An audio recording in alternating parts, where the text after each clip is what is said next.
విడిచిపెట్టి తిరిగి ఎడలా, పాపమును విడిచిపెట్టి తిరిగి ఎడలా, ఆకాశమును నువ్వు ఆలకించి నీ సేవకుని నీ కుమారుడు ఇశ్రాయేలుకు చేసిన పాపములను క్షమించి వారు నడవలసిన మంచి మార్గం వారు బోధించి నీవు నీ గడువు శ్వాసంగా ఇచ్చిన దేశమును వారికి దయచేయు గాక. హల్లెలూయా.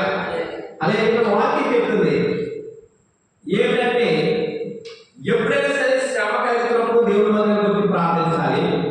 శ్రమలో కలుగుతున్నప్పుడు ఎందుకు కలుగుతున్నది మనం అర్థం చేసుకోవాలి. ఒకటి, లోకంలో అందరికీ శ్రమ వస్తాయి. దేవుడి దగ్గర పెట్టుకున్న శ్రమ వచ్చినప్పుడు మనం ఎక్కడ తప్పిపోయాము, దేవుడు వచ్చి ఎక్కడ ఎడమాట వెళ్ళిపోయాము. ఆ పాపం మనం ఒప్పుకుని ఆయన మందులో మనం ఒప్పుకున్నప్పుడు ఆయన మనకి ఏం చేస్తాడంట, మన పాపంలో క్షమించి ఏం చేస్తాడంటే, మన పాపం క్షమించి ఏం చేస్తాడు, మనకి ఏం చేస్తాడు, ఆయన మనను మన ప్రార్థన గురించి మనల్ని నడిపిస్తాడు, బోధించి నడిపిస్తాడు. హల్లెలూయా. ఏం చేస్తాడు, బోధించి నడిపిస్తాడని విషయాన్ని జ్ఞాపకం చేసుకుంటాం. ఇంకొక విషయాన్ని మనం జ్ఞాపకం చేసుకుందాము.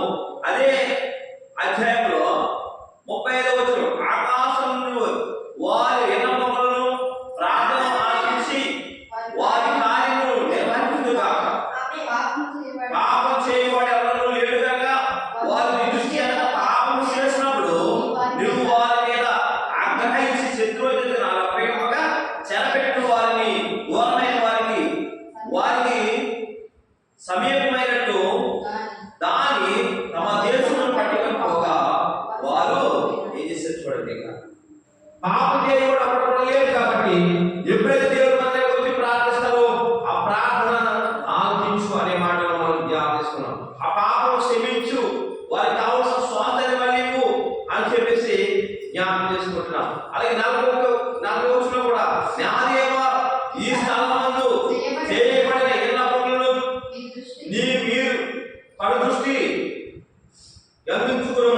హల్లెలూయా. హల్లెలూయా. దేవా, నా దేవా ఈ స్థలమందు చేయబడు విన్నపముల మీద నీ కడు దృష్టి ఉంచుదుగాక. హల్లెలూయా.